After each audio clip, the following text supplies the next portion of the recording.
Monsieur Jean-Marc Picard, bonjour. Bonjour. Vous êtes avocat au barreau de Bruxelles, spécialiste en droit administratif, droit de l'immigration et droit pénal notamment. Vous êtes membre du Conseil de l'ordre du barreau de Bruxelles, président de l'aide juridique et notamment en charge des suites que l'ordre entend donner au dossier Saldus. Les internautes de Justice en ligne ont déjà pu entendre Madame de Freigne au sujet de ce fameux arrêt de la Cour européenne des droits de l'homme prononcé le 27 novembre 2008.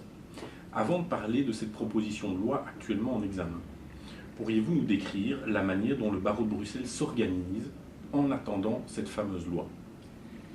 Le barreau de Bruxelles s'est organisé en négociation avec les magistrats sous la direction du président du tribunal de première instance pour mettre sur pied des permanences 24 heures sur 24 et 7 jours sur 7 pour assister, parce que pour le moment nous n'en sommes qu'à ce stade, pour assister toute personne qui est privée de liberté, qui est déférée chez un juge d'instruction, donc pour assister toute personne aux auditions du juge d'instruction. Et donc nous avons par jour 4 avocats du côté francophone et par nuit 2 avocats, et ça tous les jours de la semaine. Et donc qui se tiennent dans les bureaux, qui sont ici en dessous du BAJ pour le moment, parce que autant les relations avec les magistrats assis, les juges d'instruction et le président du tribunal sont fort bonnes, autant dans cette matière-ci, on ne peut même pas dire qu'on a des mauvaises relations avec le parquet. On n'a pas de relation avec le parquet.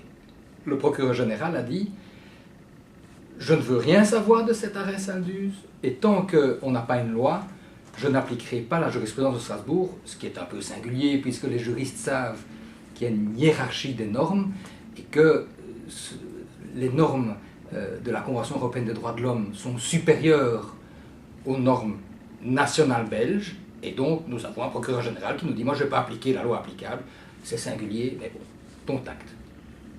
Dans un souci, j'imagine, de clarification de la situation, cette proposition de loi portant modification de la loi relative à la détention préventive, mais aussi du Code d'instruction criminelle, est actuellement à l'étude. Le barreau de Bruxelles, j'imagine, a été auditionné dans le cadre des travaux parlementaires. Est-ce que vous pourriez nous faire part de la position du barreau et plus précisément sur une question? J'aimerais bien savoir, sachant qu'une personne peut être auditionnée soit en qualité de témoin, de victime ou de suspect, et ce soit par un magistrat instructeur, un officier de police ou encore un membre du parquet, si des distinctions doivent être faites dans ces différentes situations aux yeux du barreau de Bruxelles. Alors il y a plusieurs questions. Nous n'avons pas été auditionnés en tant que barreau de Bruxelles par la commission de la justice du Sénat. Nous leur avons fait parvenir une note qui retraçait notre position avant le début de leurs travaux, et l'OBFG, donc les barreaux francophones et germanophones, ont fait parvenir une note très complète et à laquelle nous adhérons totalement. Le fait qu'il y avait 2 notes se justifie par une différence de timing. Nous avons voulu que dès le début des travaux, il soit clair pour les parlementaires qu'il y avait une opposition du plus gros barreau de Belgique, pas une opposition de principe, mais une opposition motivée pour des raisons légales et pour l'analyse que nous faisons de la jurisprudence Saldus et des jurisprudences qui s'en sont suivies. Alors, est-ce qu'il faut faire une distinction selon la qualité de la personne qui est interrogée? Je pense que oui, mais il faut rentrer dans la nuance. En France, on connaît le témoin assisté. C'est quoi? C'est le témoin qu'on appelle pour témoigner sur des faits, mais dont on n'est pas certain, parce que c'est sans doute un témoin fort proche des faits, qu'il ne pourrait pas être l'auteur des faits. Et donc on l'interroge comme témoin, mais en lui faisant savoir qu'il pourrait bien à un moment être inculpé. Et dans ce cadre-là, le témoin assisté devant le juge d'instruction en France peut être, le nom le dit, assisté d'un avocat. Je crois qu'on doit avoir quelque chose qui s'inspire de ce système. Le témoin qui est appelé pour témoigner parce qu'il faisait ses courses, il a vu une voiture arriver, freiner le bloc et 4 personnes en sortir et attaquer la banque, on pense bien que c'est un témoin qui va être entendu simplement comme témoin. S'il y a un risque d'inculpation ou de privation de liberté, il faut prévoir des mesures, et les mesures qui, je pense, sont les plus pratiques et les plus simples, c'est de prévoir que si dans l'audition, du témoin, à un moment on sent qu'il y a un glissement et qu'il risque d'être inculpé, on arrête tout parce que les garanties Saldus doivent sortir aux effets à ce moment-là. Et une distinction par rapport à la personne qui auditionne le fameux acteur. Un magistrat instructeur, un officier de police ou encore un membre du parquet. L'avocat doit intervenir devant ces trois différentes personnes? L'avocat doit intervenir devant ces différentes personnes parce que c'est ce que dit la Convention européenne des droits de l'homme, telle que l'interprètent les arrêts Saldus et les arrêts suivants, notamment l'arrêt Dayanan. Et je dirais que si on me demandait de faire un choix, mais heureusement on ne me demande pas de le faire, mais si on me demandait de faire un choix, pour moi, ce sont les premières auditions qui sont fondamentales, évidemment. À quoi sert-il, et pour le moment, certains avocats ont l'impression qu'ils font un travail dont l'utilité peut être mise en cause, à quoi sert-il d'assister à une audition devant le juge d'instruction si l'intéressé a déjà été entendu une fois, deux fois auparavant, sans l'assistance d'un avocat et dans des conditions qui potentiellement ne sont pas des conditions idéales de respect des droits de la défense. Donc évidemment, audition dès la privation de liberté, comme ça se fait déjà dans un nombre important de pays européens, et comme la jurisprudence Saldus le demande, et audition, assistance aux auditions devant le parquet, devant le juge d'instruction aussi. Oui.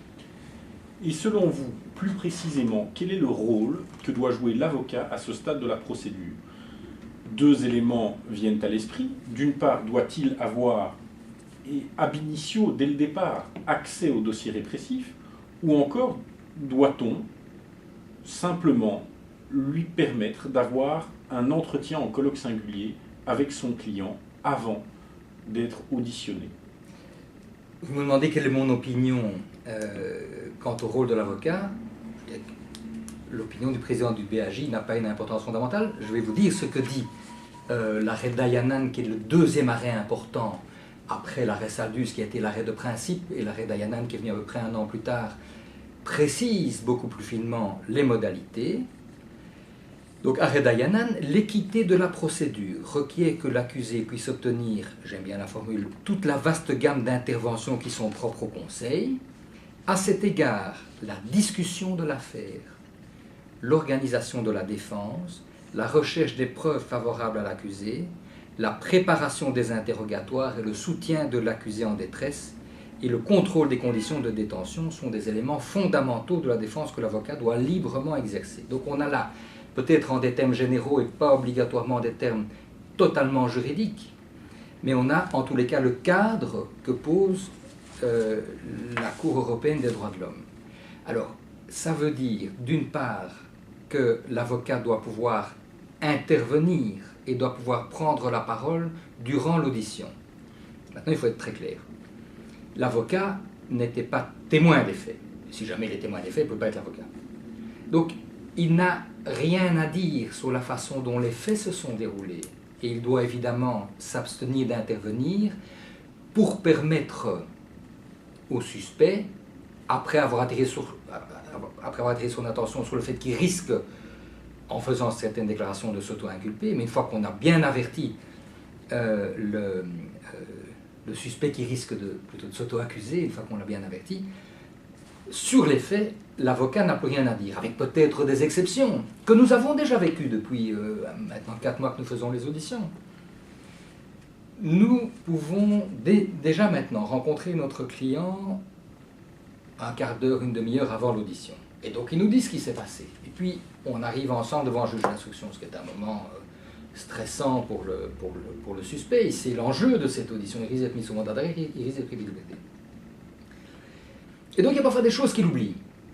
Alors, le rôle de l'avocat n'est pas de dire « Mais monsieur, il y a 5 minutes, vous m'avez dit que… » Mais éventuellement, sans lui souffler la réponse, parce que ce n'est pas son rôle, ça serait une atteinte à la recherche de la vérité, de dire « Monsieur, vous m'avez dit quelque chose il y a 5 minutes. » Voire prendre un papier et montrer le papier au juge d'instruction en disant « Il m'a dit ça. » Pour ne pas le souffler, mais pour permettre au juge d'instruction, dans un jeu de questions et réponses, dans la recherche de la vérité, de pouvoir faire sortir les éléments. On dit que le juge d'instruction instruit à charge et à décharge. Mais si l'avocat peut l'aider à faire sortir certains éléments pour la défense de son client, je pense qu'il est tout à fait dans son rôle. Alors, est-ce que l'avocat doit avoir accès au dossier? les juges d'instruction manifestement sont opposés. Et ils y sont opposés en disant, et je crois que c'est un vrai débat, en disant, mais nous devons pouvoir jouer sur l'effet de surprise. Un magistrat me disait, j'ai dans mon dossier la photo d'un trafiquant de drogue, que je soupçonne de trafiquant de drogue, et j'ai sa photo quand il est assis à la terrasse d'un café à côté de quelqu'un qui a déjà été condamné pour trafic de drogue. Et il est là avec son dossier, dites, est-ce que vous connaissez Monsieur X? Jamais entendu parler, donc je ne sais pas qui c'est. Tiens, et ici on le voit. Bon.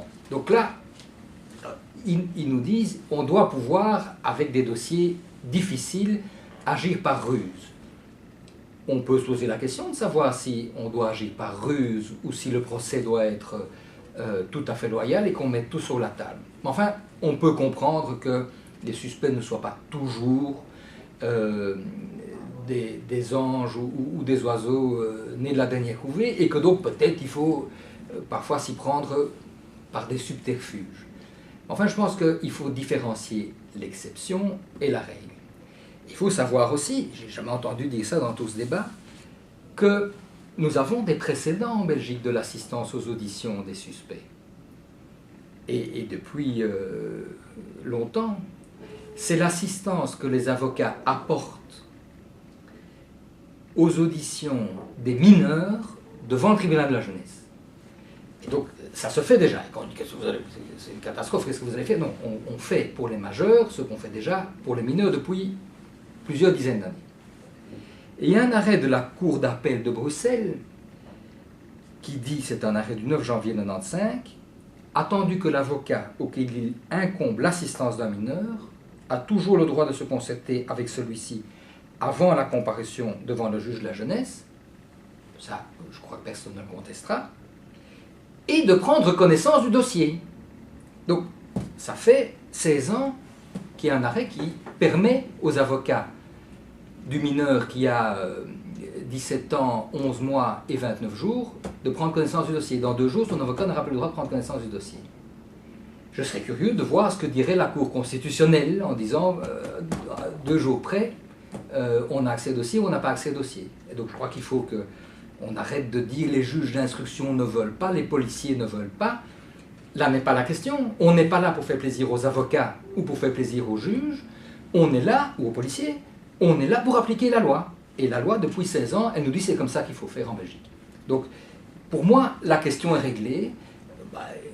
Vu l'attitude que prend pour le moment le Parlement, je crains qu'on doive exercer quelques recours pour y avoir droit. Mais en droit, moi, ça me paraît réglé.